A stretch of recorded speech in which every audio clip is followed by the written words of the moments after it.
Good evening Alfie, good evening. कैसे सब लोग? How are you all? I hope सब लोग बिल्कुल बढ़िया होंगे।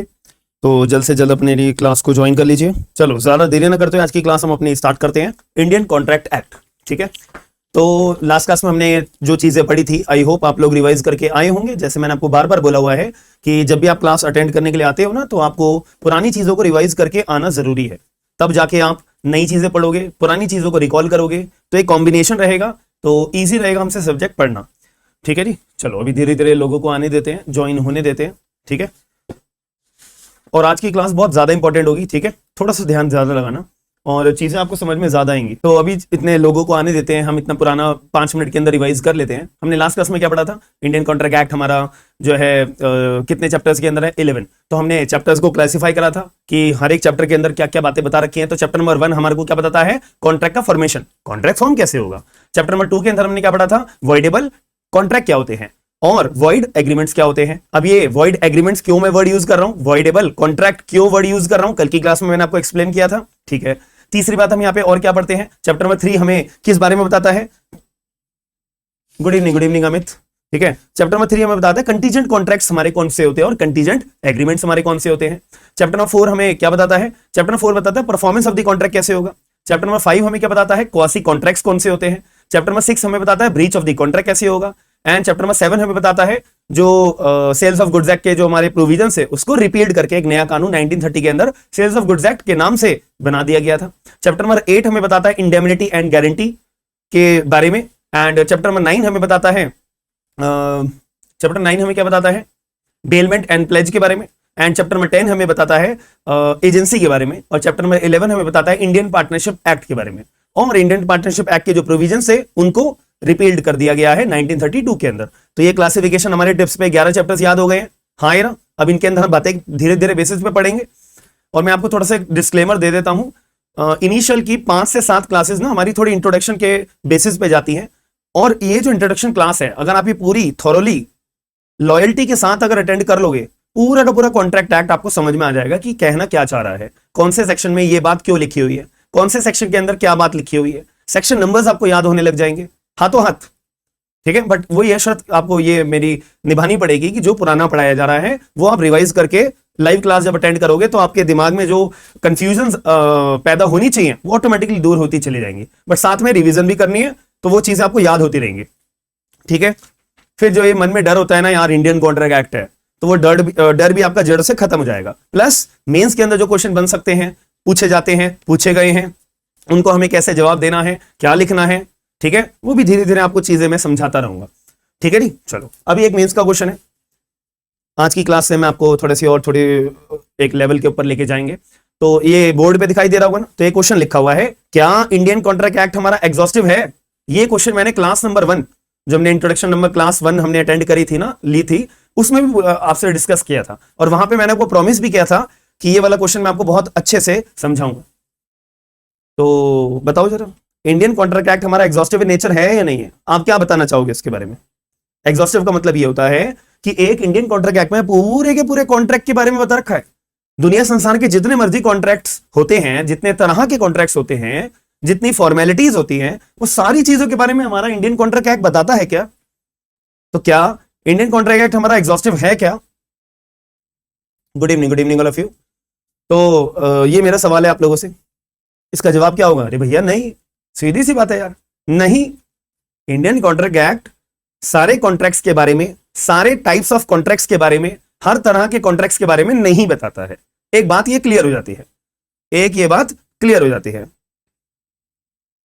ठीक है जी। चलो अब यहां पे एक दिमाग में क्वेश्चन आता है, तो यार हमारा कहने का मतलब है कि इंडियन कॉन्ट्रैक्ट एक्ट हमारा एग्जॉस्टिव इन नेचर नहीं है। यार ये तो मैं अपने मन से बोल रहा हूं ना, ये तो ऐसे ही मैं तुक्के लगा रहा हूं। बट यहां पे आप तुक्के लगाने वाले बात करो अगर होगी तो फिर मेरे पास क्यों आओगे यार? सर ये तो मैं तुक्के तो वैसे भी अकेले बैठ के भी लगा दूंगा। मैं आपकी क्लास क्यों ज्वाइन करूंगा?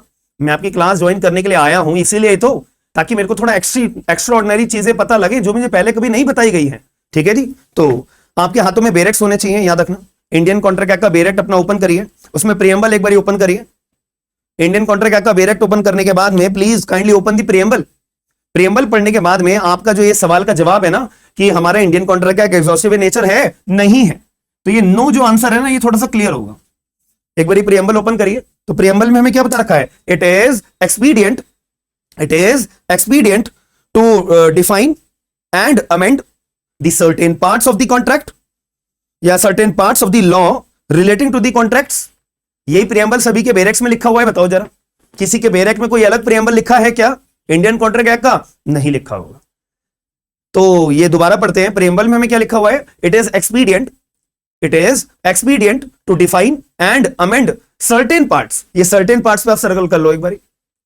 तो प्रियम्बल के अंदर क्या लिखा हुआ है कि भाई देखो, हमारा जो इंडियन कॉन्ट्रैक्ट एक्ट है वो एक ऐसा कानून है, उसको जो इंडियन कॉन्ट्रैक्ट एक्ट के ऊपर जितने भतेरे कानून है भाई दुनिया के अंदर या भारत के अंदर, भतेरे तरह के कॉन्ट्रैक्ट्स है, उनमें से कुछ तरह के जो कॉन्ट्रैक्ट है ना, कुछ तरह के जो सर्टेन पार्ट्स है कॉन्ट्रैक्ट का, वो उसके बारे में हमारा इंडियन कॉन्ट्रैक्ट एक्ट बताता है।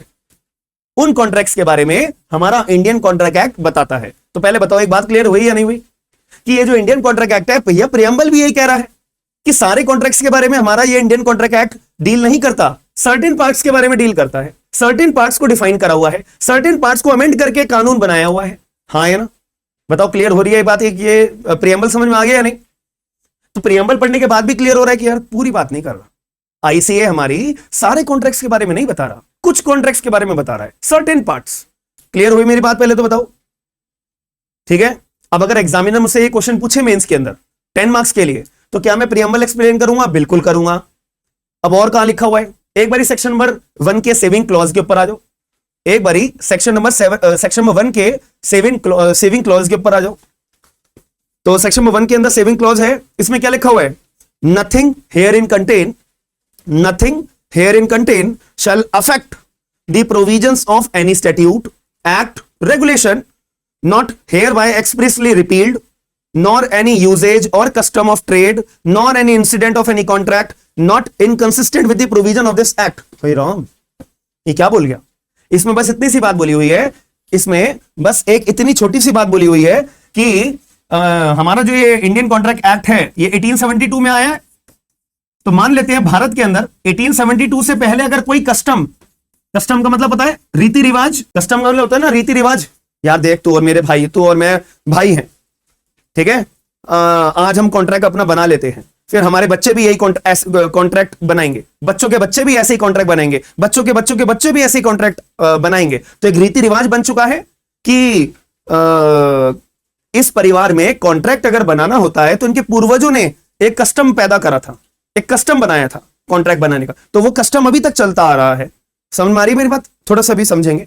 या फिर 1872 से पहले अगर कोई कानून होगा कॉन्ट्रैक्ट के लिए, तो अगर मान लेते हैं इंडियन कॉन्ट्रैक्ट एक्ट 1872 को आया देश के अंदर, और ये वाला कानून भी लागू रहा, कस्टम और यूजेज भी लागू रहा, तो अगर ये इंडियन आईसीए भी है, लॉ भी है और कस्टम और यूजेज भी है। अब आ जाता है हमारा 2025 के समय आईसीए भी है और कोई पुराना कोई कानून भी है और कस्टम और यूजेज भी है, जिसको सरकार ने, पार्लियामेंट ने अभी तक आज तक रिपील नहीं करा गया है, रिपील नहीं करा है, ठीक है। रिपील का मतलब क्या होता है? रद्द नहीं करा है। सरकार ने बोला, पार्लियामेंट ने बोला भैया आईसीए भी लागू है, बढ़िया कानून है, कोई दिक्कत वाली बात नहीं है, ये वाला कानून भी बढ़िया है, कोई वायलेशन नहीं हो रहा है, ये जो रीति रिवाज है ये भी बढ़िया है, कोई पब्लिक पॉलिसी के खिलाफ नहीं है।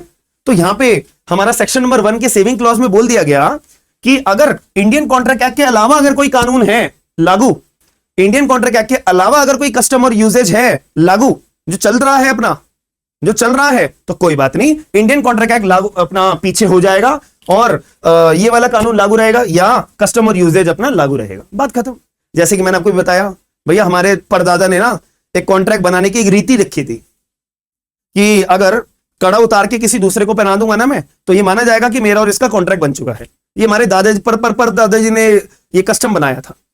अब इंडियन कॉन्ट्रैक्ट एक्ट में ऐसी कोई बात लिखी है? कड़ा पहनाना, दूसरे को उतार के कड़ा दूसरे को पहना देना, क्या इंडियन कॉन्ट्रैक्ट एक्ट में ऐसी कोई बात लिखी है? नहीं लिखी है, बट ये कस्टम है।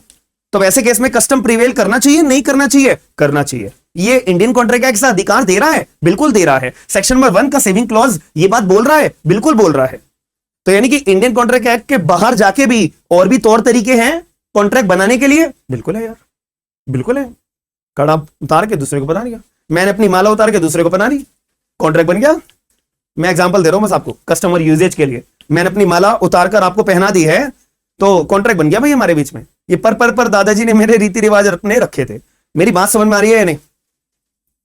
बट एक छोटा सा सवाल ये आएगा, सर ये कस्टम को प्रूव भी तो करना पड़ेगा ना। हाँ भाई, मना ही नहीं है, कस्टम को प्रूव करना पड़ेगा, कस्टम्स को प्रूव करना पड़ेगा अपने टाइम पे, अपनी जो अदर सेक्शंस होते हैं। ठीक है जी। कौन सा सेक्शन होता है कोई बता सकता है मुझे? अगर मुझे भैया अपना कस्टम प्रूव करना है कि मेरे पर दादाजी ने बोला था कि कड़ा उतार के दूसरे को पहना दो, तुम्हारा और उसके बीच में कॉन्ट्रैक्ट हो जाएगा, अपनी माला उतार के दूसरे को पहना दो भैया, कॉन्ट्रैक्ट हो जाएगा। तो ये जो कस्टम और यूजेज है, तो कोर्ट के सामने अगर क्वेश्चन आएगा कि क्या अपनी माला दूसरे को पहना देना उतार के, क्या वो कॉन्ट्रैक्ट है? अगर है तो ऐसा कोई कस्टम है तो आयुष कस्टम प्रूव करिए अपना। तो मैं प्रूव कैसे करूंगा, कोई बता सकता है मुझे? कहां है वो भारतीय साक्षर अधिनियम वाले बच्चे? तुम लोगों ने पढ़ा है भाई, मुझसे बीएसए पढ़ा हुआ है, तब तुम लोग ऐसे हरकतें कर रहे हो यार। कॉमन सेंस से बताओ थोड़ा। सेक्शन नहीं पूछ रहा मैं तुमसे, कॉमन सेंस से बताओ। अगर हमें कस्टम प्रूव करना होता है तो कस्टम प्रूव करने की प्रक्रिया क्या होती है? What is the process to prove the custom in the court? और दूसरा में से एक छोटा सा मेरे को पॉइंट बताइए, ये बात समझ में आ गई? सेक्शन नंबर 1 के सेविंग क्लॉज में जो बात लिखी हुई है सबको क्लियर हो गया कि आईसीए के अलावा भी कॉन्ट्रैक्ट बनाने का तौर तरीका है और आईसीए उसको मान्यता देता है। क्लियर है ना? ये बात क्लियर हो गई? विशाल आप थोड़ा थोड़ा ठीक बोल रहे हो, but section number 13 of BSA की बात अगर आप कर रहे हो, बीएसए भारतीय साक्षर अधिनियम की अगर बात कर रहे हो तो गलत सेक्शन है। इंडियन एविडेंस एक्ट की बात कर रहे हो तो ठीक सेक्शन है।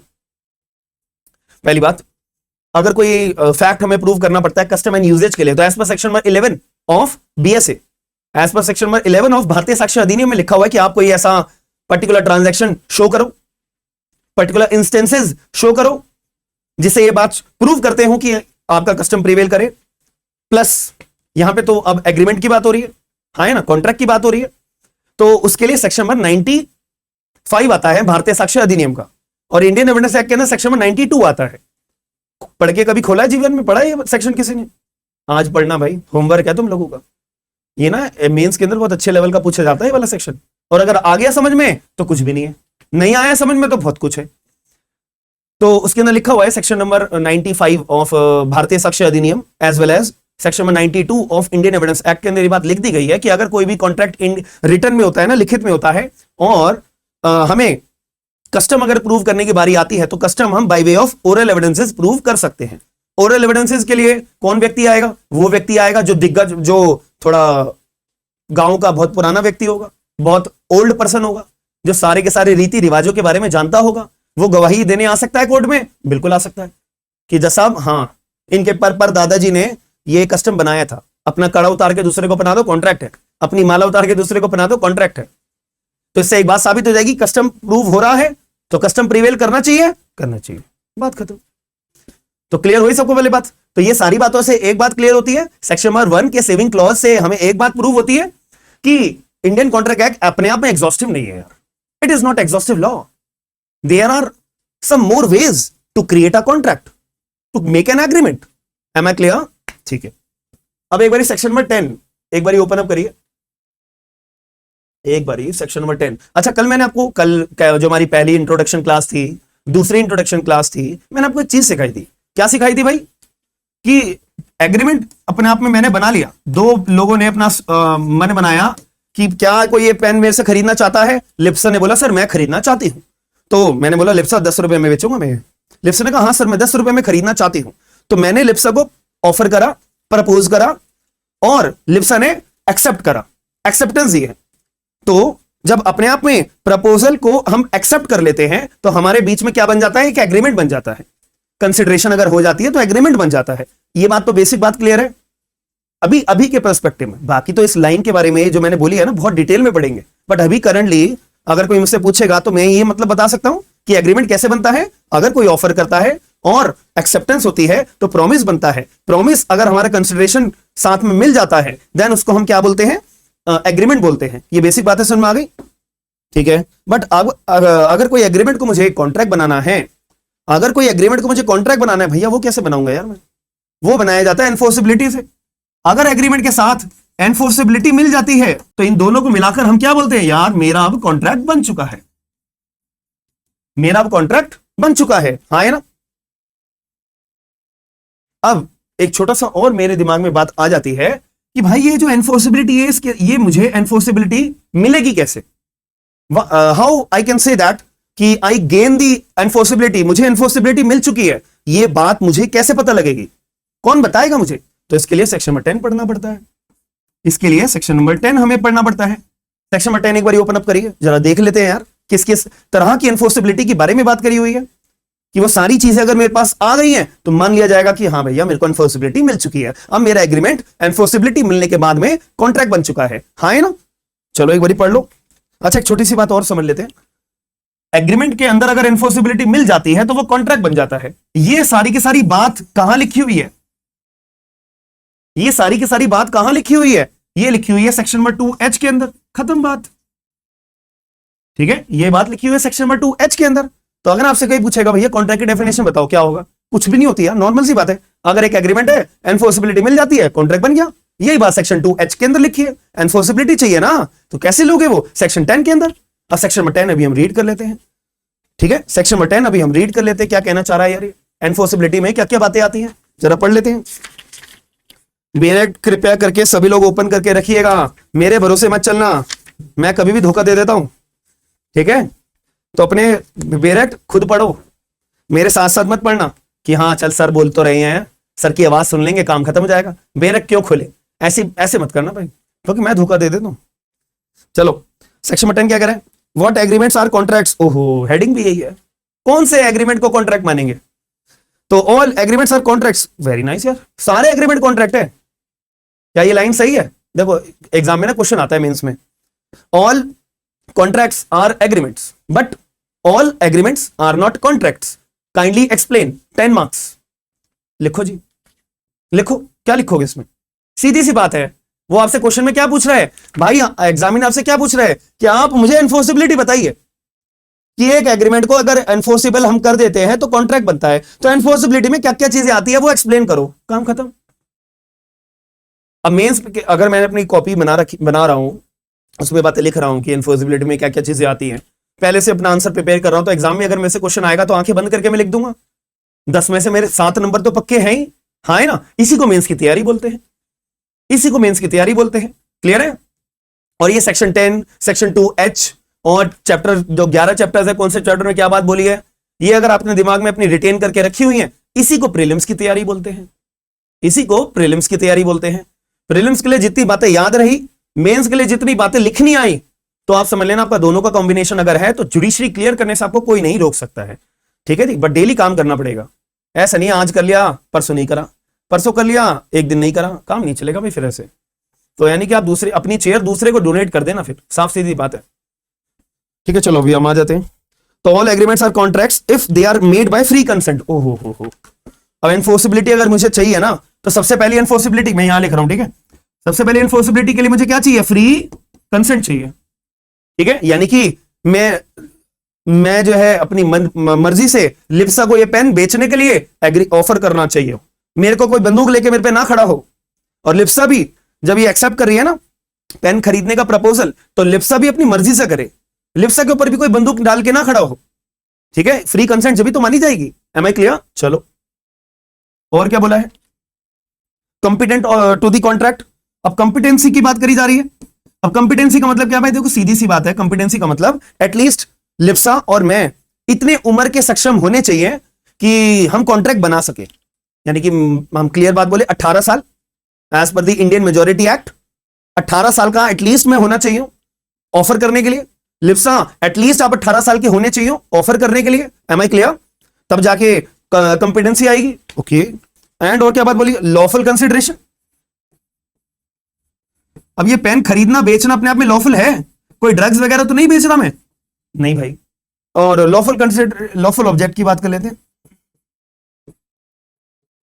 अब मैं 10 रुपए जो डिमांड कर रहा हूं और जो लिप्सा भी 10 रुपए मुझे देंगी, क्या ये 10 रुपए अपने आप में कंसिडरेशन के फॉर्म में क्या लॉफुल है ना?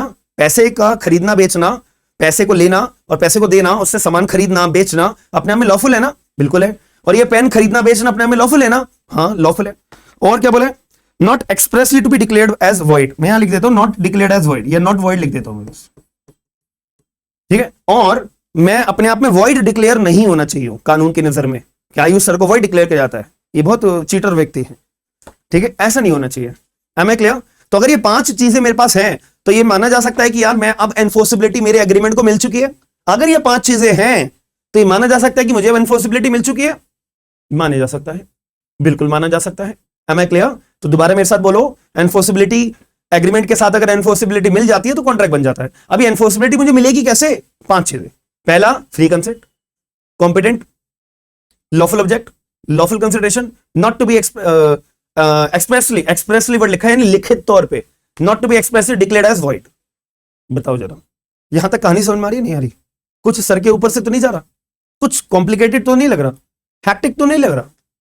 चीजें सिंपल लग रही है? कुछ भी नहीं पढ़ा अभी हमने, नॉर्मल बातें पढ़ी है हमने, अभी कुछ भी नहीं पढ़ा, नॉर्मल बातें पढ़ी है। तो प्लीज थोड़ा सा कंफर्म करके मुझे बताओ, क्लियर हुआ सभी लोगों को यहां तक? चलो जी, एक कदम हम और आगे चलते हैं, एक कदम हम थोड़ा सा और आगे चलते हैं। बट अभी हमारा सवाल कुछ और था, अभी डिस्कस हमने कुछ और करा है भाई। वैसे हमने सवाल हमारा कुछ और था, लेकिन हमने डिस्कस कुछ और करा है। सवाल हमारा क्या था, क्या इंडियन कॉन्ट्रैक्ट क्या एग्जॉस्टिव इन नेचर है या नहीं है, और हम डिस्कस क्या करने बैठ गए भैया, एनफोर्सिबिलिटी में क्या क्या चीजें आती हैं। बट ये भी चीज समझनी जरूरी थी, ठीक है। अब आ जाओ उसका पैरा नंबर 2। हमारे कॉलेजेस में ना सेक्शन नंबर 10 में बस ये पढ़ा के छोड़ दिया जाता है हमारे कॉलेजेस में, तो हमें पता भी नहीं होता कि सेक्शन नंबर 10 का पैरा नंबर 2 भी है। क्या पता था पहले किसी को? मुझे तो पता नहीं था, मुझे भी आपके साथ साथ अभी पता लगा, ठीक है। तो सेक्शन नंबर 10 का पैरा 2 पे आ जाओ जरा। पैरा 2 क्या कर रहा है जी? Nothing herein contains shall affect any law in force in India and not expressly declared repeat by which any contract is required to be made in writing or in his presence of the witness or any law relating to the registration of the documents. Okay. तो यहाँ पे क्या बोले जा रहा है? इसमें कुछ नहीं बोला, नॉर्मल सी बात बोली जो हमें सेक्शन नंबर 1 के सेविंग क्लॉज में हमने पढ़ी है ना, ये सेक्शन नंबर सेक्शन नंबर 10 के पैरा नंबर 2 में भी यही बात बोली है कि अगर कोई भी अन्य कानून है जो रजिस्ट्रेशन के बारे में बात करता है, या कोई एक क्लॉज के बारे में बात करता है कि अच्छा तुम्हारे को ये लिप्सा, अगर आपको मेरा पेन खरीदना है, आयुष अगर आपको अपना पेन बेचना है, तो जब आप ये एग्रीमेंट बनाओगे तो वो कॉन्ट्रैक्ट अगर आपको बनाना है तो उसके लिए राइटिंग में होना जरूरी है। अगर राइटिंग में नहीं होगा तो सॉरी, कॉन्ट्रैक्ट आप नहीं बना सकते। तो ऐसी कोई अगर अन्य कानून कोई ऐसी ऑब्लिगेशन पैदा कर रहा है, ठीक है, और अगर कोई कानून बोलता है कि अगर आप ये फला फला डॉक्यूमेंट का या फला फला चीज का कॉन्ट्रैक्ट बनाते हो तो रजिस्टर कराना पड़ेगा, आपको अपने एग्रीमेंट को रजिस्टर करवाना पड़ेगा, तभी वैलिड होगा, वरना नहीं होगा। तो ये अगर कोई अन्य कानून ये बातें बोलता है तो यार वो जो कानून है वो भी प्रिवेल करेगा। तो इससे एक बात और क्लियर हो रही है कि आईसीए जो है वो बस एक बात कहता है कि आप अपना पेन बेचने का कॉन्ट्रैक्ट बना सकते हो, लेकिन अगर दूसरे कानून ने बोला कि अगर ये कॉन्ट्रैक्ट आपको रजिस्टर्ड वैलिड बनाना है तो रजिस्टर कराओ, अगर ये कॉन्ट्रैक्ट आपको वैलिड बनाना है तो इस पर्टिकुलर डॉक्यूमेंट एग्रीमेंट को आप राइटिंग में करिए। तो ये कोई अन्य कानून अगर बात बोल रहा है तो वो अन्य कानून भी प्रिवेल करेगा, आईसीए चुप बैठा रहेगा। तो इससे एक बात साबित हो रही है, ICA is also known exhaustive in nature, यानी आईसीए के अंदर सारी बातें नहीं लिखी हुई है, अन्य कानूनों के अंदर भी कुछ बातें लिखी हो सकती हैं जो एप्लीकेबल होंगी, प्रिवेल करेंगी, आईसीए के ऊपर प्रिवेल करेंगी, हाँ है ना, ठीक है। फॉर एग्जाम्पल आप यहां पे एग्जाम्पल लिखना चाहो लिख सकते हो, section number 17, section number 49 of Indian registration act of registration act 1908, वहां पे लिखा हुआ है कि अगर मेरे को अपना कोई जमीन बेचनी है, ये इमूवेबल प्रॉपर्टी अगर मुझे बेचनी है, लिप्सा को, अमित को, अमित आप मेरी ये मकान खरीदना चाहते हो? अमित ने कहा हाँ सर। मैंने कहा 1 करोड़ का बेचूंगा, तो अमित ने कहा हाँ सर मैं खरीदने को रेडी हूं। तो अमित और मेरे बीच में एग्रीमेंट बन गया है। अब लीगली बाउंड करने के लिए रजिस्ट्रेशन एक्ट क्या कहता है सेक्शन 17 का, भैया राइटिंग में कराओ, राइटिंग में बनाओ। सेक्शन 49 क्या कहता है, भैया रजिस्टर कराओ इसे। जब तक सेल डीड अमित के नाम पे रजिस्टर नहीं होगी तब तक कोई एग्रीमेंट नहीं होगा, तब तक ये एग्रीमेंट एनफोर्सेबल नहीं होगा, एनफोर्सेबल नहीं होगा तो कॉन्ट्रैक्ट नहीं बनेगा। बात क्लियर हो रही है थोड़ी थोड़ी? तो एग्जांपल में लिख सकते हो यहां पे साइड में, section 17 read with section 49 of registration act. Clear है ना? कुछ हो रहा है यार, आज ना बहुत तेज बारिश हो रही है हमारे दिल्ली में।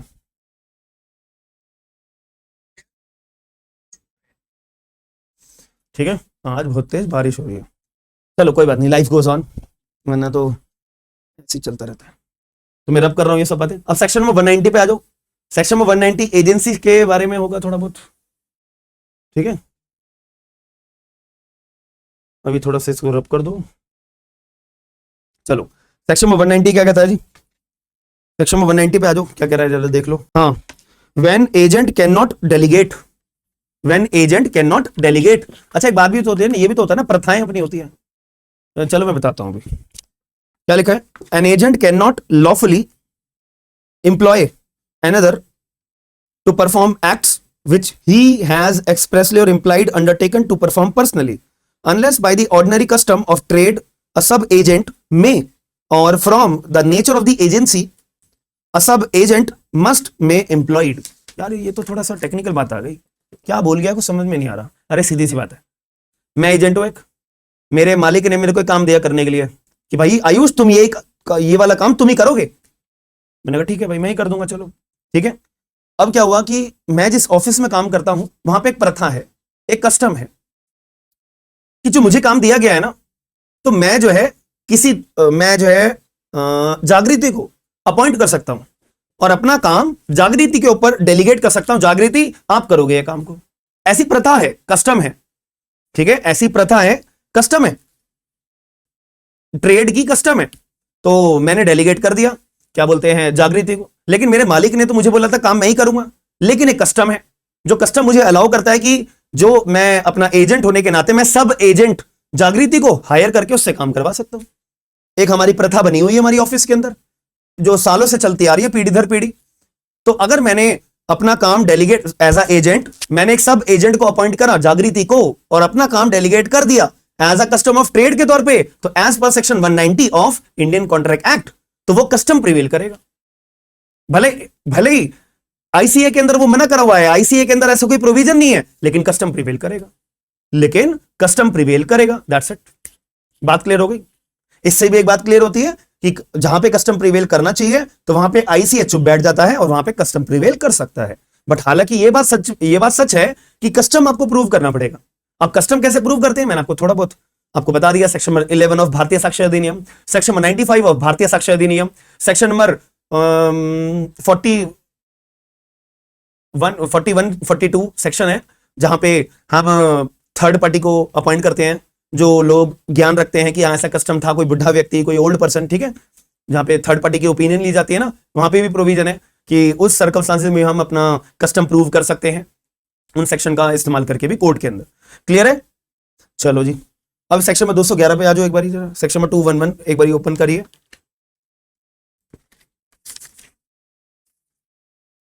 Agents duty in conducting principal business, ठीक है। An agent is bound, agent में याद रखना मेरा एक मालिक है, उसने मुझे काम दिया है, ठीक है। An agent is bound to conduct the business of his principal according to the direction given by the principal. तो यानी कि प्रिंसिपल कौन होता है? मालिक। तो मालिक ने मुझे काम दिया, आयुष ये काम करोगे और मेरी डायरेक्शन के ऊपर करोगे। मैं ठीक है यार, यानी कि मालिक ने मुझे बोला कि ये पेन की ये जो बॉडी है, ये निप है, जाओ आयुष ये पेन के बॉडी खरीद के लेके आओ। ये बॉडी तुम्हें 10 रुपए की एक बॉडी मिलेगी, 50 डब्बे इस बॉडी के लेके आ जाओ। तो मालिक ने मुझे डायरेक्शन दी है, मैं जाऊंगा मार्केट के अंदर 50 डब्बे खरीद के आ जाऊंगा। अब 50 की वजह मैं 40 डब्बे ला सकता हूं? नहीं। 50 की वजह 70 डब्बे ला सकता हूं? नहीं, क्योंकि मेरे को डायरेक्शन मिली हुई है। किस बात की डायरेक्शन? 50 डब्बे लेके आने हैं। Am I clear? तो मैं बाउंड होऊंगा कि जो डायरेक्शन मेरे प्रिंसिपल ने मुझे दी है उन डायरेक्शन का पालन करते हुए केवल मेरे को अपना काम करना है, अपना दिमाग ज्यादा नहीं लगाना है। Am I clear? ठीक है, आगे बढ़ते हैं और क्या कह रहे हैं। और in the absence of such direction, अगर मान लेते हैं मालिक ने मुझे अगर कोई डायरेक्शन दी ही नहीं है तो उस सर्कमस्टांसेस में मैं क्या करूंगा? मालिक ने बोला जाओ आयुष ये पेन की बॉडी लेके आ जाओ। तो मालिक ने मुझे डायरेक्शन तो दी नहीं है कि 50 डब्बे लाने हैं, 10 डब्बे लाने हैं, 100 डब्बे लाने हैं, कितने रुपए के लाने हैं, 10 रुपए वाले लाने हैं, 20 वाली बॉडी लानी है। Am I clear? तो मुझे अभी कोई डायरेक्शन नहीं मिली है, तो अब क्या होगा? तो according to the custom which prevail in doing business, underline कर लेने से, तो according to the custom which prevail in doing business, तो यानी कि अगर कोई कस्टम बना हुआ है कि हमारे ऑफिस के अंदर कि अगर मालिक जो है आपको कुछ सामान लाने के लिए भेजते हैं और वो डायरेक्शन अगर कोई नहीं देते हैं, तो प्रथा यही है कि 10 डब्बे खरीद के लाने। प्रथा यही है, कस्टम यही है 10 डब्बे खरीद के लाने। तो मैंने भी कस्टम का इस्तेमाल करते हुए without any directions given by my मालिक, माय प्रिंसिपल, मैं 10 डब्बे खरीद के लेके आ गया हूं।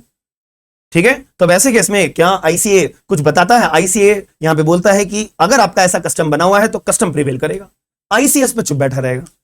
तो यहां पे भी एक बात प्रूव हो रही है, इससे भी एक बात साबित होती है कि आईसीए इज नॉन एग्जॉस्टिव। सारी बातों के बारे में आईसीए ने नहीं बताया हुआ है, आईसीए ने कुछ पार्ट ऑफ कॉन्ट्रैक्ट्स के बारे में बताया हुआ है, बाकियों के लिए बोल दिया कि कोई कानून लागू होता है तो वो कानून लागू होगा। अगर कोई पुराना 1872 से भी पहले कोई कानून लागू है वो लागू होगा, अगर कोई कस्टम एंड यूजेज है वो लागू होगा, या आपकी कोई इंटरनल बात है वो लागू होगी। प्रूव कर देना बस कोर्ट के अंदर, ठीक है। अब बताओ, अगर आपसे कोई मेंस के अंदर ये सवाल पूछेगा 10 नंबर में लिख सकते हो, ये 5 पॉइंट्स को आप एक्सप्लेन करके अपना जवाब कंप्लीट कर सकते हो। इतने कॉम्पिटेंट तो हो गए हो ना कि अगर आपसे कोई पूछेगा आईसीए क्या वो है एग्जॉस्टिव, आप बोलोगे नहीं है, प्रूव मी, तो आप बोलोगे जाओ प्रेम्बल पढ़ो, आप बोलोगे सेक्शन नंबर 1 का सेविंग क्लॉज पढ़ो, आप बोलोगे सेक्शन नंबर 10 का पैरा नंबर 2 पढ़ो, आप बोलोगे सेक्शन नंबर 190 पढ़ो, सेक्शन नंबर 211 पढ़ो। ये 5 बातें पढ़ने के बाद आपका दिमाग क्लियर हो जाएगा, ठीक है। आगे चले, किसी का कोई डाउट हो तो पूछ सकता है, किसी को कोई डाउट हो तो पूछ सकते हो भाई अपना डाउट।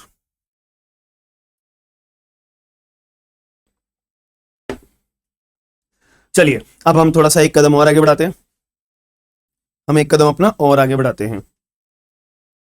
ये स्टेटमेंट दिख रही होगी आपको स्क्रीन के ऊपर, बट यार ये स्टेटमेंट पढ़ने से पहले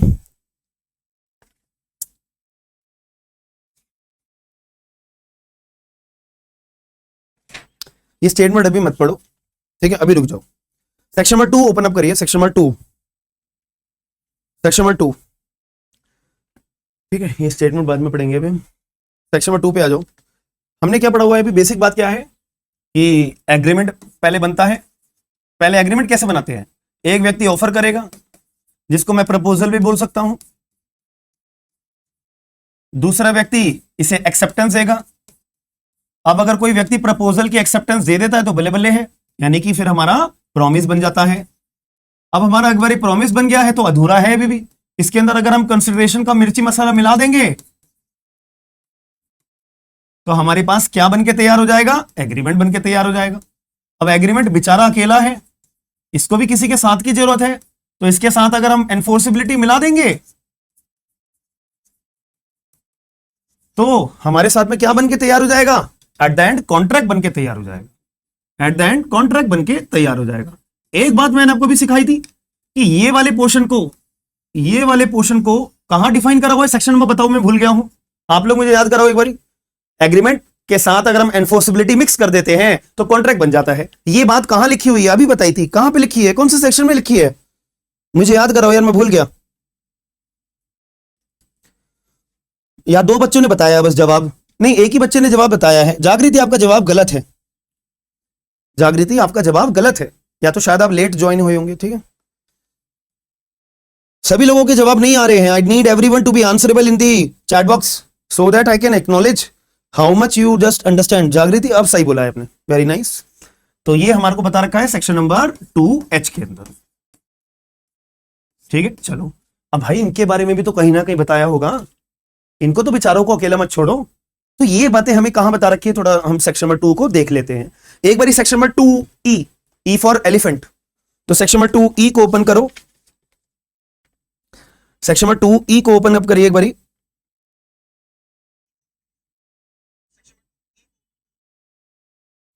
ठीक है, सेक्शन नंबर 2E,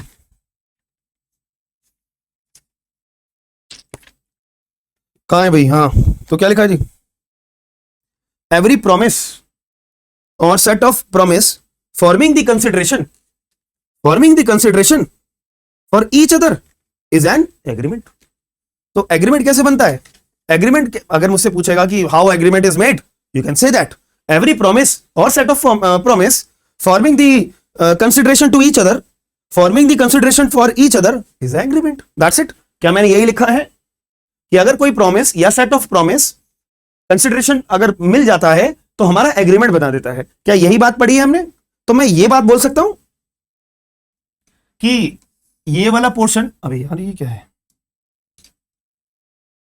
कि ये वाली बात हमें सेक्शन नंबर 2E के अंदर पढ़ने के बाद पता लगी कि एवरी प्रॉमिस और set of promise forming the part of the consideration for each other is an agreement. तो एग्रीमेंट की डेफिनेशन क्या होती है, एवरी प्रॉमिस और set of promise forming the part of the consideration for each other is an agreement.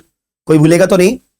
और contract क्या होता है, every agreement which are enforceable by law is an contract. Section number 2H को भी एक बार ये पढ़ लेते हैं, थोड़ा सा देख लेते हैं, ठीक है। सेक्शन 2H क्या कह रहा है? An agreement enforceable by law is an contract. Section 2H भी याद हो गया। तो कॉन्ट्रैक्ट की डेफिनेशन क्या होती है? An agreement which is enforceable by law is a contract. Section और एग्रीमेंट की डेफिनेशन क्या होती है? Every promise, set of promise forming the part of the consideration for each other is an agreement as per section 2E। याद हो गई बात? Clear है? कोई भूलेगा तो नहीं? अब आ जाओ एक बार सेक्शन नंबर 2B। 2B, ठीक है, हाँ, section number 2B open up करिए सभी लोग अपने बेरेक्स के अंदर। 2B में क्या लिखा है? अगर कोई व्यक्ति, यानी when a person to whom the proposal is made, यानी कि मैंने ये पेन किसको बेचने की बात करी थी? लिप्सा को। मैंने लिप्सा को बोला भाई, लिप्सा को बोला था कि लिप्सा पेन खरीदना चाहते हो ना, तो when the person to whom the proposal is made, तो to whom the proposal is made के एक मिनट, एक सेकंड रुकिएगा जरा, इतने सेक्शन 2B को आप लोग रीड करिए। तो मैंने लिप्सा आपको अपना पेन बेचने की बात करी थी ना, तो आप पेन खरीदोगे मेरा वगैरह वगैरह, ठीक है।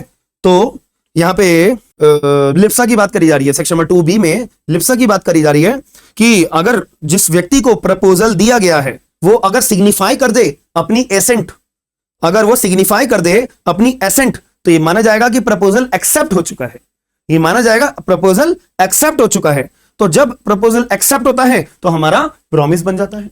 जब प्रपोजल एक्सेप्ट होता है तो हमारा क्या बन जाता है? प्रॉमिस बन जाता है। हाँ है ना? तो अगर आपसे पूछे कि प्रॉमिस की डेफिनेशन बताओ, अगर आपसे कोई पूछे प्रॉमिस की डेफिनेशन बताओ, तो ये प्रॉमिस की डेफिनेशन है।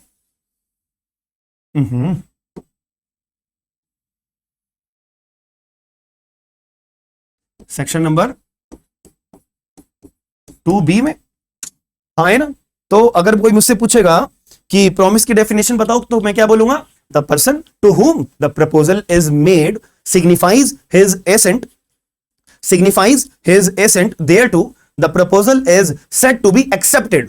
Once the proposal is accepted, it will made as a promise. It will become a promise. याद हो गई बात? When a person to whom the proposal is made signifies his assent, वो अपनी assent signify करता है thereto, and signifies his assent thereto, the proposal क्या माना जाएगा? एक्सेप्ट हो चुका है। जैसे ही प्रपोजल एक्सेप्ट हुआ, वो अपना वो क्या बन गया? प्रॉमिस बन गया। तो ऑफर करा, प्रपोजल एक्सेप्टेंस हुई है, दोनों को मिलाया, क्या बन गया? प्रॉमिस बन गया। प्रॉमिस के साथ कंसिडरेशन मिलाया, एग्रीमेंट बन गया। एग्रीमेंट के साथ एनफोर्सिबिलिटी मिलाई, कॉन्ट्रैक्ट बन गया। Section number 2B, 2E, 2H। बताओ, कुछ मुश्किल लगा हो तो बता दो। 2B, 2E, 2H क्लियर हुआ? बता दो भाई, कुछ मुश्किल, परेशानी, दिक्कत अगर आपको लगी हो तो हमारी जर्नी कहां से स्टार्ट हुई? ऑफर, प्रपोजल, एक्सेप्टेंस, और ये promise, consideration, agreement, enforceability and अपना कॉन्ट्रैक्ट। और एनफोर्सिबिलिटी के बारे में क्या, एनफोर्सिबिलिटी में क्या क्या चीजें आती हैं? अभी हमने पढ़ा सेक्शन 10 में 5 चीजें आती हैं। Free consent, competency, lawful object, lawful consideration, not to be declared as void. ठीक है ना? चलो आगे चलते हैं जी, एक कदम और आगे चलते हैं। अब थोड़ा सा हमने एक बेसिक हमने समझ लिया है, यानी कि आप थोड़ा सा कंपिटेंट हो चुके हो वो स्टेटमेंट समझने के लिए। अब स्टेटमेंट पे दोबारा आ जाऊं। अब स्टेटमेंट समझ लेते हैं, स्टेटमेंट क्या लिखी हुई है। एग्जाम में डायरेक्ट क्वेश्चन आता है, ठीक है, एग्जाम में मेंस में डायरेक्ट क्वेश्चन आएगा ये, और आप ये क्वेश्चन देख के समझ हिल जाओगे। मैं थोड़ा साइड हो जाता हूं, इधर आ जाता हूं मैं। पढ़ लो पहले, ये स्टेटमेंट पढ़ लो, कॉपी में उतारनी है कॉपी में लिख लो। मैं तो रीड कर लेता हूं स्टेटमेंट को। क्या लिखा है? We may provisionally prescribe the law of contract as that branch of law which a promise shall be legally binding on a person making it. Legally binding on a person making it. Explain. ये भाई साहब थे एंसन, ठीक है, ये एंसन थे हमारे भाई, इनके द्वारा ये स्टेटमेंट बोली गई है। तो अब ये क्या बोलने की कोशिश कर रहे हैं? तो एग्जामिनर आपसे डिमांड कर रहा है कि भैया एक्सप्लेन करो ये चीज, क्या बोलने की कोशिश कर रहे हैं एंसन। एंसन ने बोला कि भाई हम ना अभी प्रोविजनली बात कर रहे हैं। प्रोविजनली मोटा मोटा हम ये समझने पा रहे हैं कि जो ये कॉन्ट्रैक्ट है ना, हमारा कॉन्ट्रैक्ट का कानून जो है, ये एक ऐसा कानून है जहां पे प्रॉमिस जो है अगर हमारा लीगली बाइंडिंग हो जाएगा, प्रॉमिस जो है हमारा अगर जैसा ही लीगली बाइंडिंग हो जाएगा, लीगली बाइंडिंग हो जाएगा, तो हम मान लेंगे कि हमारा कॉन्ट्रैक्ट बन गया है। जैसे ही हमारा प्रॉमिस को लीगली बाइंडिंग मान लिया जाता है तो हम मान लेंगे कि हमारा कॉन्ट्रैक्ट बन गया है। तो प्रॉमिस को लीगली बाइंड हमें कैसे कराएंगे? पहली बात, पहले तो ऑफर होगा, फिर एक्सेप्टेंस होगा, फिर जाके प्रॉमिस बनेगा। अब प्रॉमिस के साथ हमें कंसिडरेशन चाहिए, फिर एग्रीमेंट बनेगा। एग्रीमेंट अगर बन जाएगा फिर हमारे को एनफोर्सिबिलिटी चाहिए। एनफोर्सिबिलिटी अगर हमें मिल जाएगी तब जाके हमारा कॉन्ट्रैक्ट बनेगा। तो एंसन यही बात बोलना चाह रहे हैं कि जो हमारा लॉ ऑफ कॉन्ट्रैक्ट है वो एक ऐसे ब्रांच है, कानून की एक ऐसी ब्रांच है जहां पे जब अगर प्रॉमिस को लीगली बाइंडिंग या लीगली बाउंड अगर कर दिया जाएगा तो वो हमारा कॉन्ट्रैक्ट बन जाता है। और लीगली बाइंड कौन करता है? ऑन अ पर्सन मेकिंग, जो व्यक्ति अपना कॉन्ट्रैक्ट बना रहा है। जैसे मैं अपना लिप्सा को ये पेन बेचने का कॉन्ट्रैक्ट बना रहा हूं, तो जैसे ही मेरे को लीगली बाउंड कर दिया जाएगा, जैसे कि लीगली बाउंड मेरे को कब करा जाएगा, मेरे को बता दो, कब मिलेगा मेरे को लीगली बाउंडेशन? कब मिलेगी? जब मेरे और लिप्सा के बीच में कॉन्ट्रैक्ट यानी कि एग्रीमेंट अगर बन जाएगा, एनफोर्सिबिलिटी मिल जाएगी, तब ये माना जा सकता है कि मैं अब बाउंड हो गया हूं। अब मैं पीछे नहीं मुड़ सकता, ना ही लिप्सा पीछे मुड़ सकती है। अगर मैं पीछे मुड़ा तो यानी कि मैंने ब्रीच करा है, तो लिप्सा मेरे ऊपर केस फाइल कर सकती है सेक्शन डैमेजेस क्लेम करने का। डैमेजेस क्लेम करने के लिए सेक्शन बता दो मुझे कोई। डैमेजेस क्लेम करने के लिए मुझे आप में से कोई व्यक्ति सेक्शन बता दो, क्या सेक्शन है भाई, क्या नहीं है? अरे भैया सेक्शन तो होगा कोई ना कोई, कहीं ना कहीं हमने पढ़ा तो होगा क्लास नंबर 1 में, कभी तो जीवन में हमने इसके बारे में जिक्र करा होगा। लिप्सा गलत जवाब। अश्वनी गलत। अरे भैया यार तुम्हें बताया तो था, डैमेजेस कंपनसेशन सेक्शन 73 में है और पेनल्टी अगर लगानी है तो सेक्शन 74 में है। बट मैंने वर्ड क्या यूज करा? डैमेजेस ही वर्ड यूज करा है।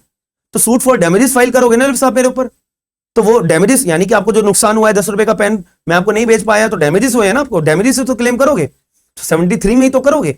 अब मेरे ऊपर आप पेनल्टी भी लगाना चाहते हो तो वो 74 में जाएगा। तो मैंने अभी वर्ड बोला आपसे, डैमेजेस बताओ कहां पे क्लेम करे जाएंगे? 73 में। ठीक है, क्लियर हो गई बात? चलो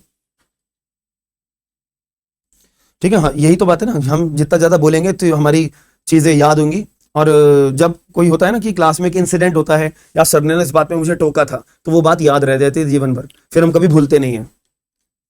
तो इसलिए मैं आपको भी बोलता हूँ कि सभी लोगों को कि जितना ज्यादा इंटरेक्शन कर सकते हो ना करा करो। थोड़ा सा ग्लिच आ रहा है ना बीच बीच में स्क्रीन के ऊपर, वो ना पीछे से अभी एक फाइल चल रही है, तो इस वजह से थोड़ा सा ग्लिच आ रहा है। कोई बात नहीं भाई, कोई बात नहीं, मैं छेड़खानी नहीं करूंगा फिर अभी, वरना ना फिर दिक्कत हो जाएगी, लाइव क्लास चल रही है ना इसीलिए। चलो लाइफ गोज ऑन, ठीक है। चलो तो बट ये एक्सप्लेन करने के लिए कह रहा है। अभी तो हमने स्टेटमेंट का मतलब समझा, अभी तो हमने एंसन के मन के भाव समझे हैं कि एंसन बेचारा भाई हमारा क्या बोलना चाह रहा है। हमने बस अभी ये समझा है, एंसन ने हमें बोला कि लॉ ऑफ कॉन्ट्रैक्ट एक ऐसी ब्रांच है कानून की जिसमें जैसी प्रॉमिस जो है एनफोर्सेबल, जैसी प्रॉमिस जो है लीगली बाइंड हो जाता है, तो वो अपने आप में जैसी प्रॉमिस जो है लीगली बाइंड कर देता है उस व्यक्ति को जिसने कॉन्ट्रैक्ट बनाया, तो वो हमारा वो ब्रांच ऑफ कॉन्ट्रैक्ट, वो जो कानून है वो हमारा कॉन्ट्रैक्ट माना जाएगा। अगर कोई कानून के अंदर कोई भी प्रॉमिस को जो व्यक्ति बना रहा है उसमें उसको लीगली बाउंड करने की बात करी जा रही है, तो वो कानून को हम कॉन्ट्रैक्ट की नजर से देखते हैं। एंसन हमें यह बात बताने की कोशिश कर रहा है कि अगर कोई भी कानून एक प्रॉमिस को जो व्यक्ति ने बनाया है और वो प्रॉमिस जो व्यक्ति बना रहा है उसको वो कानून जो है लीगली बाउंड कर रहा है, तो वो अपने आप में कॉन्ट्रैक्ट का कानून है। बात खत्म, क्लियर है? और सवाल यहां पे लिखा है एक्सप्लेन, तो एक्सप्लेन से आप ये बात क्या समझ रहे हो कि यानी कि ऐसे कौन कौन से कानून होंगे जहां पे प्रॉमिस को लीगली बाउंड करने वाले प्रोविजन होने चाहिए। अब अगर कोई कानून हमारे को ऐसे प्रोविजंस के बारे में बता रहा है, तो वो कानून का नेचर अपने आप में क्या होगा, वो कानून का नेचर अपने आप में क्या होगा, तो वही बात हमारे को एक्सप्लेन करनी है। तो यहां पे बात क्या करी जा रही है कि आप एक्सप्लेन करो कि ये जो लॉ है ना, ये लॉ का नेचर क्या होगा जी, एक्सप्लेन करो। आपको ये 5 नंबर में 10 नंबर में ये सवाल पूछा जाएगा, ऐसी डिफिकल्ट स्टेटमेंट आपके से लिख के और पूछा जाएगा बताओ भाई एक्सप्लेन करो। उस टाइम पे आपको दिमाग अपना चलाना है कि ऐसा कौन सा कानून होंगे, ऐसे कौन से नेचर के कानून होते हैं जहां पे प्रॉमिस को लीगली बाइंड करा जा रहा है। और अगर कोई कानून कोई भी चीज को लीगली बाइंड कर रहा है और उसको कॉन्ट्रैक्ट बनाया जा रहा है, तो यानी कि उस कानून का नेचर क्या होगा वो एक्सप्लेन करना है आपको। तो मुझे बताओ, कॉन्ट्रैक्ट हमारा एक कानून है, कॉन्ट्रैक्ट हमारा एक कानून है जहां पे जो व्यक्ति प्रॉमिस करता है, जैसे कि मैंने ये पेन बेचने का प्रॉमिस करा और उसमें जो इंडियन कॉन्ट्रैक्ट एक्ट है वो मुझे प्रॉमिस बनने के बाद जब लीगली बाउंड मुझे कर दिया गया है तो मैं बाउंड हो गया हूं। तो इस केस में इंडियन कॉन्ट्रैक्ट एक्ट का नेचर क्या होगा? What is the nature of Indian contract act? बताओ जरा, आईसीए का नेचर क्या है? आईसीए का नेचर क्या है, कोई बता सकता है मुझे? अरे कल ही तो पढ़ाया है तुम्हें। क्या बताता है तुम्हें? क्या बताता है ये इंडियन कॉन्ट्रैक्ट एक्ट? तुम्हें क्या बताता है? तुम्हारे पास क्या है क्या नहीं है? अगर तुम्हारे साथ ऐसा हो गया तो ये कर सकते हो, वैसा हो गया तो ये कर सकते हो तुम, हाँ है ना? ब्रीच हो गया तो तुम कंपनसेशन क्लेम कर सकते हो, पेनल्टी क्लेम कर सकते हो। हाँ, तो बताओ फिर क्या है ये नेचर, क्या है इस कानून का? थोड़ा ट्राई तो करो। Very nice Lipsa, Amit, very nice. Common sense की बात है भाई, सब्सटेंटिव लॉ है यार। अब ये प्रॉमिस को अगर कोई लीगली बाउंड कर रहा है तो भैया ये राइट्स लाइबिलिटीज के बारे में तो बता रहा है। तो यानी कि हमारे को एक्सप्लेन करने के लिए क्या बोल रहा है कि पहले तो ये इंडियन कॉन्ट्रैक्ट एक्ट कौन से नेचर का है वो बताओ। अगर तुम सब्सटेंटिव लॉ बोल रहे हो तो सब्सटेंटिव लॉ को आप एक्सप्लेन करो, बात खत्म। ये कर दोगे, 5 नंबर में से जो भी नंबर मिलेंगे आपके अच्छे मिलेंगे।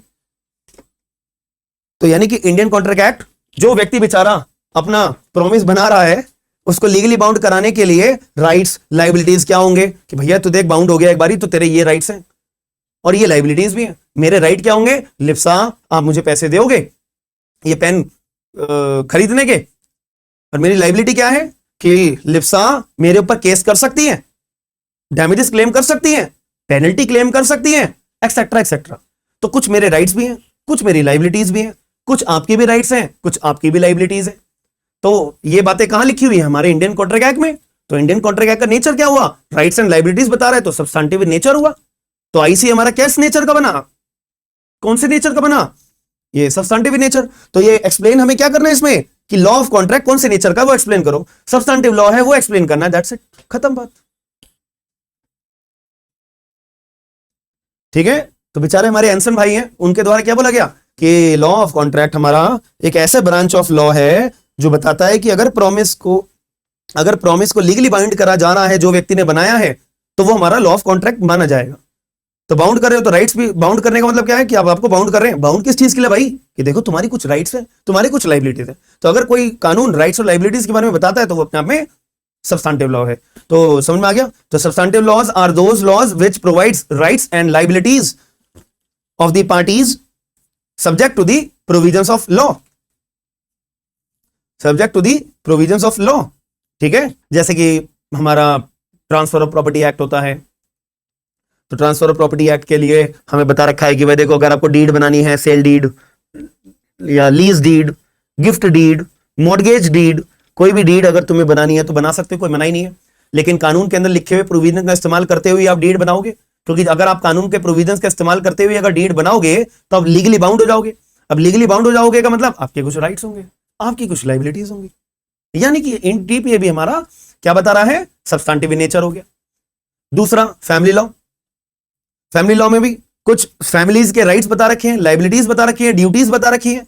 और वो जैसे कि आप अगर शादी कानून के प्रोविजंस के तहत अगर आप शादी अपनी रचाते हो तो आप पर्सनल लॉ से अपने गवर्न होंगे, तो आपके कुछ राइट्स भी हैं, तौर तरीके, कॉन्जुगल राइट्स, हाँ है ना, कि शादी के बाद जो जीवन हमारा चलाना है तो उसमें आपके कुछ अधिकार भी हैं, कुछ आपकी लाइबिलिटीज भी हैं कि अगर आपके साथ गलत होता है तो आप डिवोर्स ले सकते हो। अगर आपको डेली बेसिस पे जो चीजें जीवन जीने के लिए जो चीजें चाहिए होती है वो नहीं मिल रही है तो मेंटेनेंस क्लेम कर सकते हो, etcetera etcetera. I am just giving you an explanation so that you will understand the particular main thing which we have to explain while writing our answers. ठीक है। तो ऐसे एग्जांपल देके आप अपने आंसर को लिखोगे। ये भी बात मुझे चलो समझ में आ गई। अब इसके साथ में ना आप थोड़ा सा प्रोसीजर लॉ भी लिखना, क्योंकि अगर 10 नंबर का क्वेश्चन है ना तो 10 नंबर में हमें 1.5 पेज भरना होता है। ठीक है। एक शीट का पहला पेज पूरा हो गया, फिर दूसरी शीट का आधा पेज, तो लगभग 1.5 पेज हमें भरना होता है 10 नंबर के लिए, 10 नंबर के क्वेश्चन के लिए। अगर 5 नंबर का आता है तो 1 पेज सफिशिएंट है, अगर 10 नंबर का आता है तो 1.5 पेज से थोड़ा सा ज्यादा अगर हो जाता है तो ठीक, वरना एटलीस्ट 1.5 पेज तो हमें भरना मैंडेटरी होता है। ठीक है जी, मेरी बात समझ में आई है नहीं? क्लियर है? अब प्रोसीजर लॉ भी बताओगे। प्रोसीजर लॉ कौन से होते हैं जी? जो ये बताते हैं कि आपका जो सब्सटेंटिव राइट है, जैसे कि मेरा लिप्सा के साथ अगर मैंने ये पेन बेचने का ब्रीच कर दिया तो लिप्सा के पास अब राइट है किस बात का कि वो मेरे से डैमेजेस क्लेम करेंगे। तो भैया करोगे कैसे, ये बताओ, करोगे कैसे? तो वो करोगे कैसे, इस चीज को जानने के लिए हमें अब किसकी तरफ शिफ्ट होना पड़ेगा? प्रोसीजर लॉज की तरफ। तो प्रोसीजर लॉ कौन से होते हैं? Procedure laws are those laws which provides the procedure to enforce your substantive rights. तो जो सब्सटेंटिव लॉ ने आपको जो अधिकार दिए हैं उनको एनफोर्स करने के लिए जो प्रोसीजर का इस्तेमाल करना पड़ेगा, वो जो कानून प्रोसीजर बताता है वो प्रोसीजर लॉज है। खत्म बात। अब ये सिविल नेचर का है तो सिविल नेचर है तो सूट फाइल करेगी, लिप्सा जो है सूट फाइल करेंगी। तो कैसे करोगी? उसके लिए सीपीसी, हाँ है ना। तो सीपीसी हमारा क्या माना जाएगा? Procedure law. अब यही थोड़ा सा जब सीपीसी में सूट फाइल करेंगे तो भैया सबूत वगैरह भी पेश करेंगी। सबूत कहां पे मेंशन करे हुए हैं? भारतीय साक्ष्य अधिनियम। तो Bharatiya Sakshya Adhiniyam is also procedure law, as well as Bharatiya Nagarik Suraksha Sanhita is also procedure law. तो ये एक एक लाइन लिख देना, आपको वही अपना 1.5 पेज भर जाएगा, खत्म। आंसर अच्छा लगेगा एग्जामिनर को, टू द पॉइंट हमें एक्यूरेटली हमें आंसर लिखना होता है। ठीक है, क्लियर है? चलो जी, ये भी बात आपको क्लियर हो जाती है। एक क्वेश्चन आपको ये भी क्लियर हो गया। अच्छा, एक लाइन लिख लो, आप नोट बना के लिख लो, एक चीज ये लाइफ में आपको काम आएगी। ये समझ में आ गया ना? स्टेटमेंट क्लियर तो है, भूलोगे तो नहीं ना? एंसन भाई ने हमारे क्या बोला था कि लॉ ऑफ कॉन्ट्रैक्ट एक ऐसी ब्रांच है लॉ की जिसमें अगर कोई पार्टी जो प्रॉमिस कर रही है उसको अगर लीगली बाइंड कर रहे हैं तो भैया वो कॉन्ट्रैक्ट कानून है। क्योंकि अगर लीगली बाउंड हो गए तो उससे आपके राइट्स और लाइबिलिटीज निकल के आएंगे। राइट्स एंड लाइबिलिटीज का मतलब अपने आप में इंडियन कॉन्ट्रैक्ट का क्या है? सब्सटेंटिव लॉ है। बात खत्म। तो लिखो, नोट बना के लिखो। पहला पॉइंट, 2 पॉइंट लिखूंगा नोट बना के। तो पॉइंट नंबर 1, ऑल एग्रीमेंट्स, नहीं ऐसे लिखो, agreement is made by the parties itself and not by the law. Agreement are to be made by the parties itself and not by the law.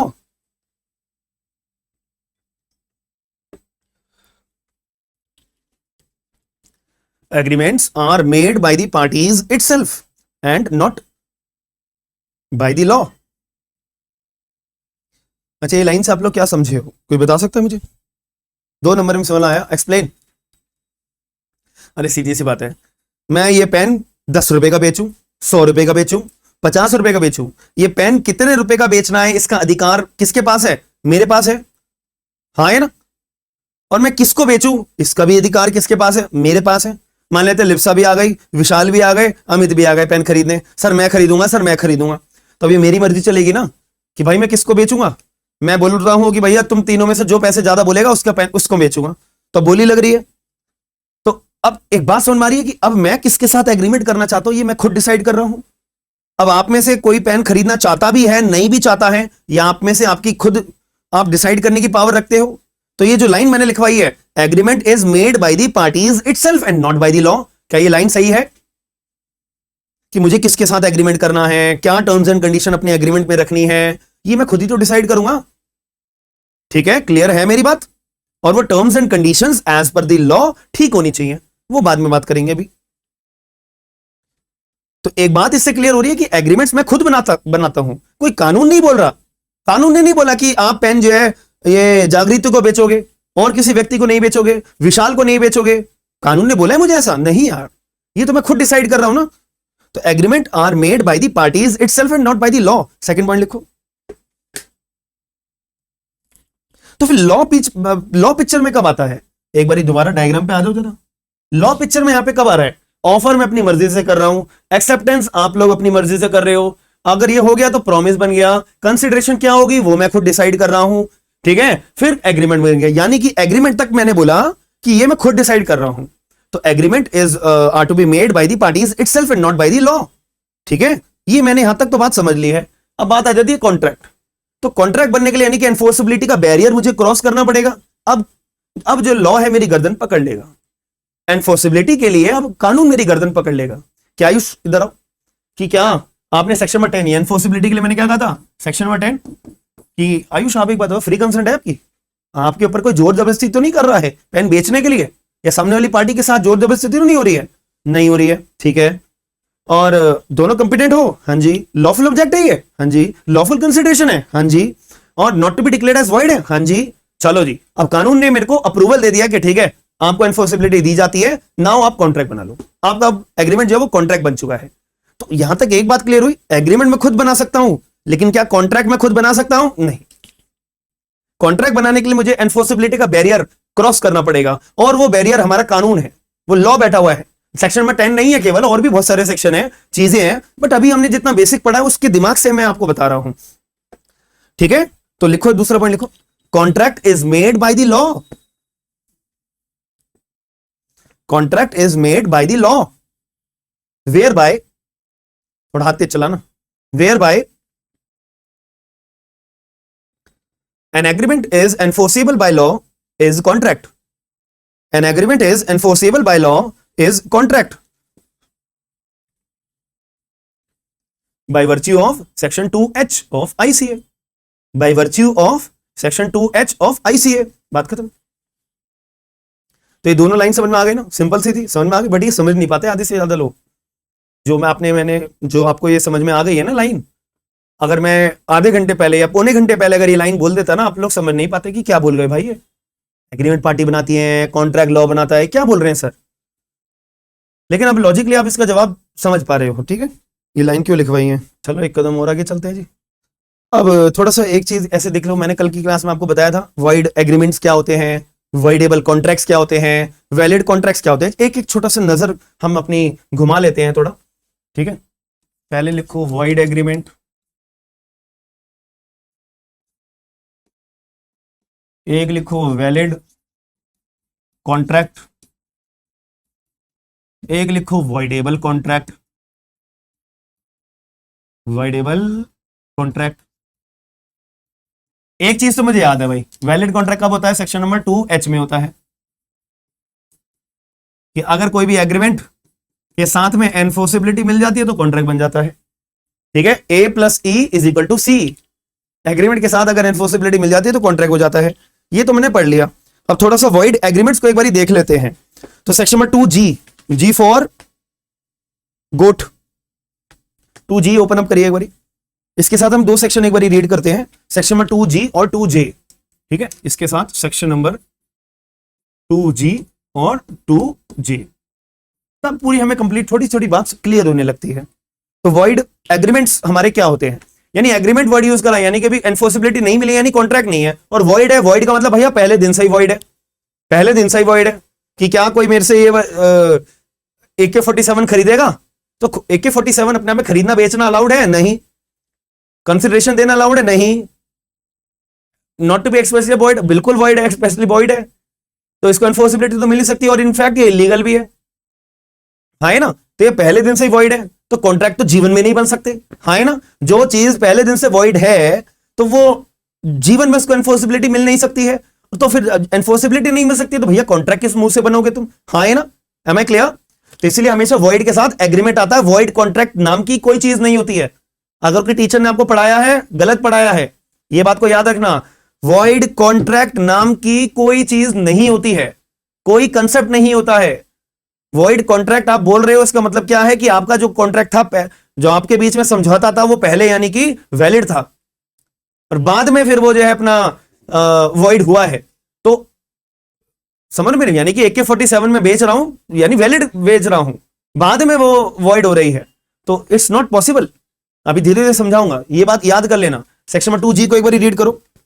2G क्या कहता है? An agreement not enforceable by law is void. ओहो, अगर कोई भी agreement के साथ, अगर मान लेते हैं मुझे, एक सेकेंड, अगर कोई एग्रीमेंट के साथ मुझे एनफोर्सिबिलिटी नहीं मिली तो वो मेरा जो अपने आप में एग्रीमेंट है वो वॉइड माना जाएगा। अगर कोई एग्रीमेंट के साथ एनफोर्सिबिलिटी मुझे नहीं मिलती है तो वो एग्रीमेंट अपने आप में आंखों की कानून की नजर में वॉइड है, वॉइड है। और अगर कोई एग्रीमेंट के साथ मुझे एनफोर्सिबिलिटी मिल जाती है तो वो कॉन्ट्रैक्ट में चले जाता है, सेक्शन नंबर 2H। तो जी के अंदर हमें एक तरह से नेगेटिव डेफिनेशन बता रखी है एग्रीमेंट की। तो agreement not enforceable by law are void, बात खत्म। Am I clear? ठीक है, अब 2J पे आ जाओ। A contract which ceases to be enforceable by law becomes void when it ceases to be enforceable, when it ceases to be enforceable. ठीक है, एक बार ना ये 2J के अंदर जो लिखा है ना बिकम्स वॉइड, इसको गोला बना लो, बॉक्स बना लो। 2J में हमें बता रखा है कि अगर कोई भी दोबारा पढ़ो, अ कॉन्ट्रैक्ट, यहां पे क्या लिखा? अगर कोई भी कॉन्ट्रैक्ट अगर कोई भी कॉन्ट्रैक्ट, पहले तो बताओ कॉन्ट्रैक्ट कब बनता है, कोई भी हमारा एग्रीमेंट कॉन्ट्रैक्ट कब बनता है, जब उसको एनफोर्सिबिलिटी मिल जाएगी। यानी कि ये एक ऐसा, ये जो कॉन्ट्रैक्ट वर्ड यूज करा है, इस कॉन्ट्रैक्ट वर्ड के अंदर क्या क्या चीजें इंक्लूडेड होंगी, यानी कि एग्रीमेंट होगा पहले, इसको एनफोर्सिबिलिटी मिल चुकी होगी, तब जाके ये अपने आप में कॉन्ट्रैक्ट बना होगा। अब एनफोर्सिबिलिटी कैसे मिली होगी इसे, यानी कि ये अपने आप में दोनों पार्टीज फ्री कंसेंट वाली होंगी, ठीक है, दोनों पार्टीज कंपिटेंट होगी, ठीक है, दोनों पार्टीज के बीच में लॉफुल ऑब्जेक्ट होगा, ठीक है, दोनों पार्टीज के बीच में लॉफुल कंसिडरेशन होगा, ठीक है, दोनों पार्टीज के बीच में जो होगा, दोनों party not to be declared as void होंगी, ठीक है, तब जाके एनफोर्सिबिलिटी मिली होगी, तब जाके वो कॉन्ट्रैक्ट बना होगा। हाँ है ना। तो जो सेक्शन 2J में वर्ड यूज करा है कॉन्ट्रैक्ट,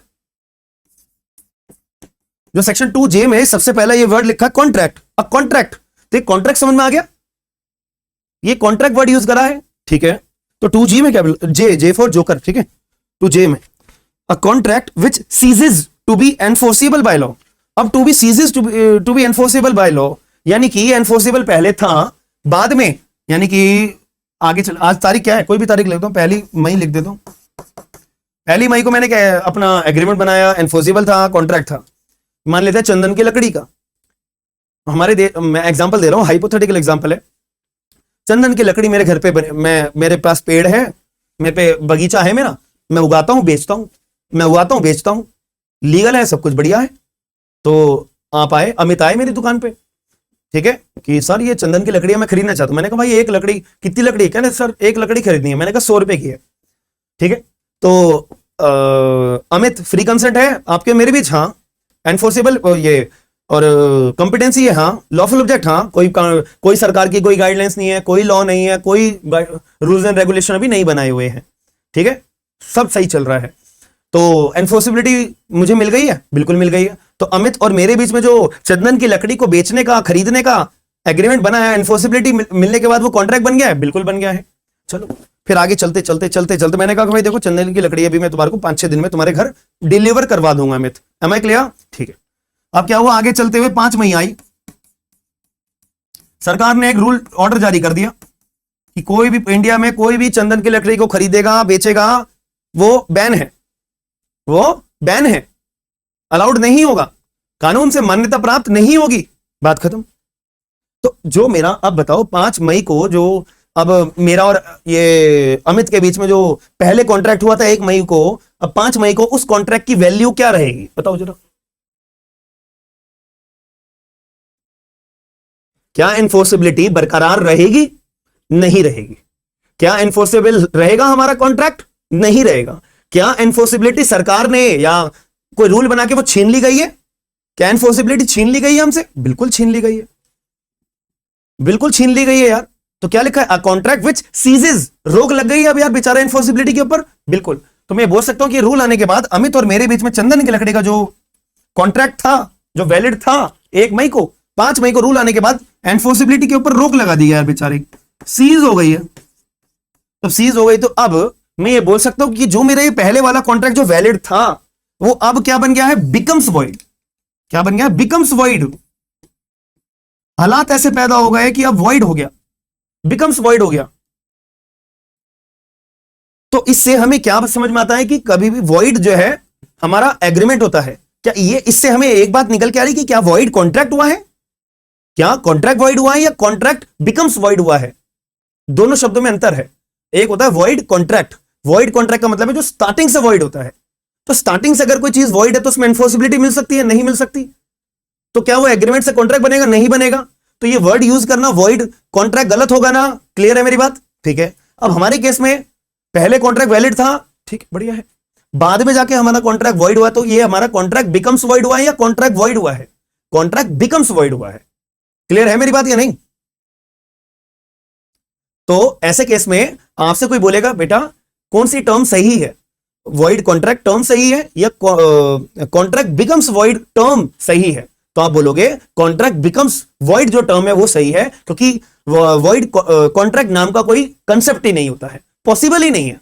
वो लॉजिकल मैंने आपको बता दिया कि जैसे ही कॉन्ट्रैक्ट वर्ड आ गया तो यानी कि पहले एग्रीमेंट होगा, एनफोर्सिबिलिटी मिल चुकी होगी। एनफोर्सिबिलिटी मिलने के लिए सेक्शन 10 के अंदर 5 बातें से बैरियर गुजरना पड़ेगा, तब जाके आपका कॉन्ट्रैक्ट बना होगा। आप कह रहे हो वॉइड कॉन्ट्रैक्ट, यानी पहले से आपकी जो चीज वॉइड है तो भैया एनफोर्सिबिलिटी तो मिल ही नहीं सकती, तो कॉन्ट्रैक्ट कैसे बनेगी। बट बिकम्स वॉइड हो सकता है। वो कैसे हो सकता है, छोटा सा एक बेसिक एग्जांपल से हमने समझा। तो 2J में हमें क्या बता रखा है, वॉइड कॉन्ट्रैक्ट्स के बारे में बता रखा है या कॉन्ट्रैक्ट बिकम्स वॉइड के बारे में बता रखा है। ये ना एमसीक्यू का सवाल आता है, ये सेक्शन नंबर 2 ये कॉन्ट्रैक्ट बिकम्स वॉइड ये कहां पे डिफाइन है, आप बोलोगे सेक्शन नंबर 2J में। अच्छा, वॉइड कॉन्ट्रैक्ट्स टर्म कहां पे डिफाइन है, आधे से ज्यादा दुनिया टिक करके आती है सेक्शन 2J में। बट ये तो चीज कहीं डिफाइन ही नहीं है। डिफाइन 2J में, जे में हमें कहां डिफाइन है, कॉन्ट्रैक्ट बिकम्स वॉइड है, ना कि वॉइड कॉन्ट्रैक्ट्स तो कुछ होता ही नहीं है भाई। क्लियर है ना, क्लियर है, आगे चले। कोई परेशानी किसी को, कोई परेशानी भी होनी नहीं चाहिए। तो अभी हमने थोड़ा आंखें बंद करके मेरे साथ बताओ क्या बताया। पहले तो वैलिड कॉन्ट्रैक्ट सेक्शन में 2J, अगर कोई एग्रीमेंट को एनफोर्सिबिलिटी मिल जाती है कॉन्ट्रैक्ट है, और अगर कोई एग्रीमेंट को एनफोर्सिबिलिटी नहीं मिलती तो भैया वॉइड है। पीछे चले जाओ सेक्शन में 2G में, और 2J में क्या बता रखा है कि अगर कोई कॉन्ट्रैक्ट आपका बढ़िया वाला है यानी बना हुआ है, बाद में जाके इसकी एनफोर्सिबिलिटी को छीन लिया जाता है, सीज कर दिया जाता है, तो आपका जो कॉन्ट्रैक्ट था बढ़िया वाला जो बना हुआ था वैलिड, वो बेचारा क्या बन जाएगा, वॉइड हो जाएगा, बिकम्स वॉइड हो जाएगा। बहुत दुखी वाली बात है। ठीक है, चलो जी। अब आखिरी चीज क्या है, वॉइडेबल कॉन्ट्रैक्ट, वो तो मैंने आपको बताया भी था, section number 2I, section number 2I, section number 2I क्या बोल रखा है जी भाई, यही बोल रखा है कि पहले तो ये वॉइडेबल कॉन्ट्रैक्ट है, यानी कि कॉन्ट्रैक्ट है, ये भी कॉन्ट्रैक्ट है कि यानी कि इसके बीच में पहले एग्रीमेंट हुआ होगा, एनफोर्सिबिलिटी मिली होगी, तभी तो जाके कॉन्ट्रैक्ट बना। अब यहां पे एक पार्टी होगी, एक पार्टी होगी जो बेचारी दुखी होगी कि यार मेरे को तो जोर जबरदस्ती करके मेरे से एनफोर्सिबिलिटी मतलब मेरे से कंसेंट ली गई है, मेरे से हाँ ली गई है। मैं लिप्सा को बंदूक की नोक पे बोलूं पेन खरीदोगी, लिप्सा हाँ बोलो, ठीक है, तो मजबूरन लिप्सा ने अपना हाँ बोला। या फिर ऐसे समझ लो कि मैं लिप्सा को अनड्यू इन्फ्लुएंस करके, यार ये पेन मेरे से खरीदोगी नहीं यार, मैं तो तुम्हारा टीचर हूं, ठीक है, तुम पेन नहीं खरीदोगे, तो उसी अनड्यू इन्फ्लुएंस की वजह से लिप्सा ने पेन खरीद लिया। बाद में लिप्सा को समझ में आया यार मेरे साथ तो धोखा हुआ है जी, मेरे साथ तो धोखा हुआ है, ठीक है। तो वैसे केस में अब जब धोखा हुआ है तो पार्टी जो ये लिप्सा जो एग्रीव्ड पार्टी होगी नहीं होगी, दुखी व्यक्ति होगी नहीं होगी, परेशान होगी ना। तब लिप्सा के पास यार एक पार्टी ने गलती करी और एक पार्टी बेचारी मासूम है, तो जो मासूम पार्टी है उसको ऑप्शन तो देना चाहिए कि चाहते क्या हो, तुम कॉन्ट्रैक्ट वैलिड करना चाहते हो या वॉइड कर दे। तो यहां पे ऑप्शन दिया जाना चाहिए ना, एक पार्टी ने धोखा करा, दूसरी पार्टी बेचारी मासूम है, तो मासूम पार्टी को एक मौका तो देना चाहिए ना, आए ना, देना चाहिए नहीं चाहिए, देना चाहिए भाई, देना चाहिए। तो इसीलिए यहां पे आप जो पार्टी एग्रीव्ड होती है उसको ऑप्शन दिया जाता है, क्या चाहते हो भाई, वैलिड करें, क्योंकि वैलिड तो वैसे ही रहेगा, कॉन्ट्रैक्ट बना हुआ है तो वैलिड तो है ही, या वॉइड करे। बेचारा लिप्सा जो है वो थोड़ी मासूम भी हो सकती है कि चलो कोई बात नहीं, मैंने सर से तो पेन लिया है ना, अपने टीचर हैं, कोई बात नहीं, वैलिड करे रखो। लो ये भी हो सकता है, नहीं सर होंगे अपने घर पे, उन्होंने धोखा करा है तो वॉइड कराओ इसे। एम आई क्लियर, बात समझ में आई ना, क्लियर हुई बात।